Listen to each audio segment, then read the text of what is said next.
আপনাদের এই রাকসামকে আমি অনেক সম্মান করি এখানে যে আপনাদের প্রথম যে দুজন মানুষ এখানে গুম হয়, আপনাদের অত্যন্ত প্রিয় নেতা ছিলেন তারা।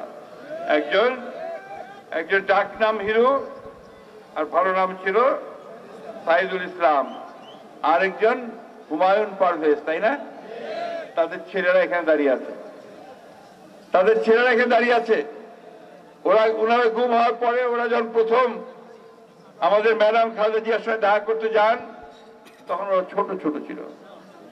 তাদের মা সাথে করে নিয়ে গিয়েছিল, এবং সেদিন যদি ওদের চেহারা আমি বর্ণনা করতে চাই, আমার চোখ ফেটে এখনো পানি আসবে। এই শিশুগুলো সেদিন তার পিতাকে পায় নাই, এবং তারপরে আজ পর্যন্ত তাদের পিতাকে তারা দেখতে পায় নাই। তারা সবসময় মনে করে, ভাবে যে বোধহয় তাদের পিতা, তাদের বাবা ফিরে আসবে, মাথায় হাত রাখবে তাদের, সেই মাথায় তাদের হাত রাখতে পারে না। এই যে কষ্ট, বেদনা, এটা একটা না বন্ধুগণ, আমাদের 700 নেতা কর্মীকে, এমপিকে তারা এইভাবে গুম করেছে। সিলেটের ইলিয়াস আলী, আপনারা জানেন যে তাকে ঢাকা থেকে গুম করে ফেলা হয়েছিল, আজ পর্যন্ত তাদের কোনো খোঁজ পাওয়া যায়নি। এইভাবে তারা প্রায় 20,000 নেতা কর্মীকে হত্যা করেছে, খুন করেছে।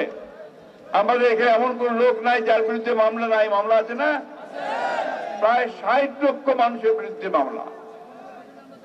আজকে আপনাদের ওই ওখানে ব্যানারের ছবি দিয়েছে, সেই ছবি দিয়েছে রাকসামের কারা নির্যাতিত হয়েছেন, কারা গুম হয়েছে, কাদের বাড়িঘর ভেঙে দেওয়া হয়েছে, সেই সবকিছু এখানে আছে। এই শেষ যে আন্দোলনে ছাত্র জনতা একসাথে আন্দোলন করলো, সেই আন্দোলনে প্রায় 2000-এর উপরে মানুষকে তারা গুলি করে পাখির মতো হত্যা করেছে রাস্তায়। এর মধ্যে আমাদের বিএনপির প্রায় 822 জন ছিল।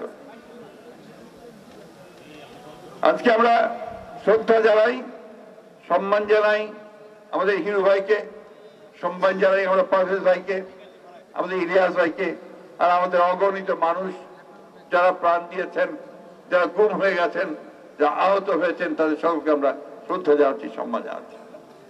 সম্মান জানাই আমাদের দলের প্রতিষ্ঠাতা স্বাধীনতার ঘোষক শহীদ প্রেসিডেন্ট জিয়া রহমানকে। তিনি আমাদেরকে একটা স্বাধীন দেশ দিয়েছিলেন, তিনি আমাদেরকে নতুন করে বাঁচার স্বপ্ন দেখিয়েছিলেন, তিনি আমাদের সামনে একটা সত্যিকার অর্থে সমৃদ্ধ বাংলাদেশ, 2 বেলা 2 মুঠো ভাত খাওয়ার জন্য একটা দেশ তিনি আমাদেরকে দিতে চেয়েছিলেন।